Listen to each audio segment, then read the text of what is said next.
What if I told you Japan almost stopped existing, not once but twice?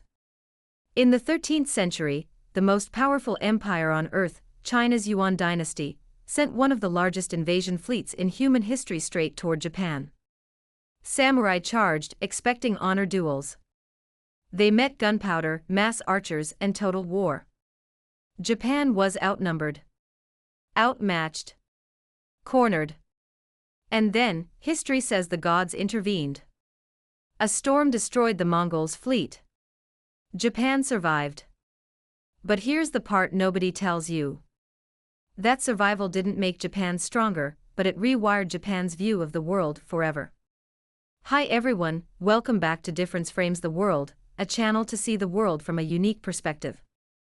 Please subscribe so you will not miss our daily uploads. Today, we bring the third episode of the series, China and Japan at War, and in this chapter, we talk about the wars between the Mongols and the Japanese, and how they changed Japan permanently. I also put the first and second episodes in the pinned comments for viewers to watch. Now, let us start today's topic. How did the Yuan dynasty's invasions change Japan's mindset forever? Most people still remember this story as a miracle. A storm. A lucky break. A divine wind. Kamikaze is the only word people think of immediately when they look at the wars Japan did not win, but in which the Mongols failed. But miracles don't happen in a vacuum. And storms don't reshape civilizations on their own. What truly changed Japan wasn't just the divine wind, it was the fear before it, the trauma during it, and the memory after it. When Japan faced the Yuan dynasty of China in the 13th century, it wasn't simply fighting two wars. It was confronting the most powerful system the world had ever seen, which had swept Europe like a gust of wind driving leaves off trees. Japan had realized, for the first time, that it could disappear. However, Japan survived. But survival came at a psychological cost that still echoes today. To understand those invasions of Japan, we have to understand the scale of the Mongol world. By the early 1200s, the Mongols weren't just conquerors. They were a new operating system for the world. Under Genghis Khan and his successors, they created the largest contiguous empire in human history, a transcontinental trade network, and a military system based on speed, discipline, and terror. It was a new governance model that absorbed talent regardless of ethnicity. Mongols were the nightmares of all human races, including those Mongol tribes who did not comply with the conquerors. Cities that resisted were annihilated. Cities that submitted were integrated. It wasn't nationalism. It was pure imperial logic. By the time Kublai Khan rose to power, the Mongol Empire had already crushed the Jin dynasty in northern China, the Khwarezmian Empire in Central Asia, and the Abbasid Caliphate in Baghdad.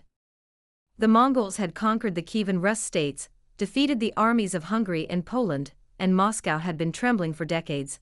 It would continue to shudder for centuries to come. Europe still tells stories about the terror. Some Westerners are still afraid of the yellow peril. They hate the color yellow, but they still want their skin to get darker under the sunshine, making it more like the Chinese, risking skin cancer. The Yuan dynasty was a Chinese empire, but with a Mongol core. In 1271, Kublai Khan formally declared the Yuan dynasty one of the four Mongol empires across Asia and Europe. Many historians in the West don't recognize the Yuan dynasty as part of the Chinese history, and they think the Mongols terminated or at least interrupted the Chinese civilization. They are wrong. Even though it was not a pure Chinese empire, it was a Chinese dynasty. Despite the Mongol leadership, Korean shipyards, and Central Asian officers, the Yuan dynasty had the Chinese bureaucracy and the Chinese administrative sophistication. It inherited China's tax base, engineers, artisans, and naval capacity. For the first time in history, China had a steppe empire's offensive mindset. That combination terrified everyone around it. Even today, anti-China elements still hype up the so-called China threats. Japan in the 13th century lived in a different world. Politically, it was split. The emperor ruled symbolically from Kyoto. Real power rested with the Kamakura shogunate. Authority depended on personal loyalty rather than institutions. Economically, Japan was agrarian, resource-limited, and poor in iron. Militarily, samurai warfare was small-scale, like a school bully. Battles emphasized individual valor, and combat followed ritual and precedent. There was no concept of total war or national mobilization. Japan was inward-facing. After being defeated by the Tang dynasty of China in 663 CE, it remained silent and did not send troops overseas until the recent centuries. Before the Mongols overthrew the Song dynasty, China had been the center of the world. When Mongols ruled the land, they regarded themselves as the center of the universe, like today's Uncle Sam. The Yuan dynasty did not immediately plan to invade Japan. First came diplomacy. Kublai Khan sent letters demanding that Japan recognize Yuan supremacy, enter the tributary system, send envoys and tribute. In the Yuan worldview, this was normal. Submission didn't mean occupation, but it meant hierarchy. But Japan saw it differently. Submission meant loss of sovereignty, dignity, and cosmic order. Japan had never been conquered. Never been ruled by outsiders. Never been part of another empire's system. So the shogunate ignored the letters. When more came, they rejected them. Eventually, they executed the envoys. It was not just defiance. It was a declaration of civilizational independence. At that moment, war became unavoidable. The first invasion was in 1274. It was relatively small by Yuan standards but enormous for Japan. What shocked the Japanese wasn't just the enemy's size. It was how they fought. Yuan troops advanced in formations and used massed archery, they deployed gunpowder bombs and ignored ritual combat. Japanese samurai expected duels. They announced names. They charged individually.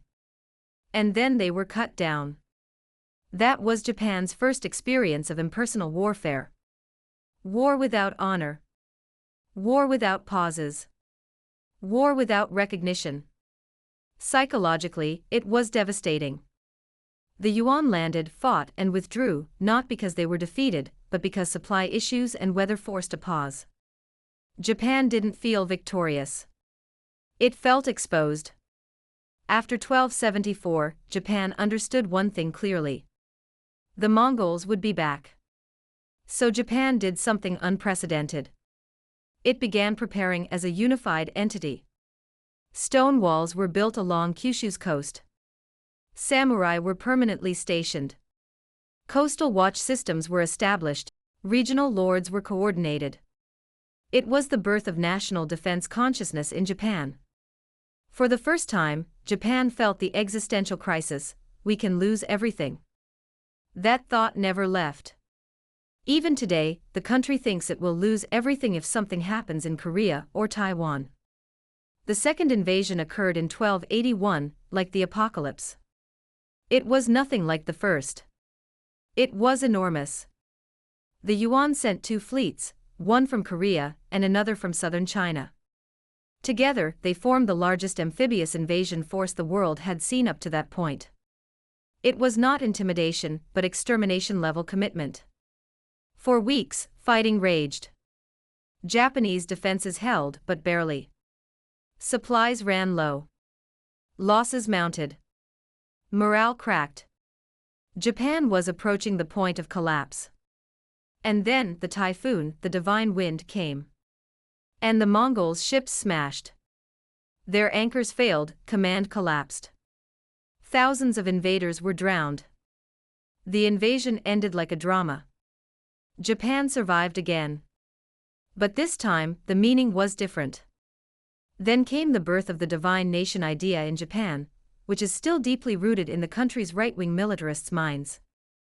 After 1281, Japan no longer framed survival as an exception. It framed it as destiny. The conclusion was clear. The gods protected Japan. This belief hardened into ideology. Japan wasn't just lucky. It was special. The gods chose it.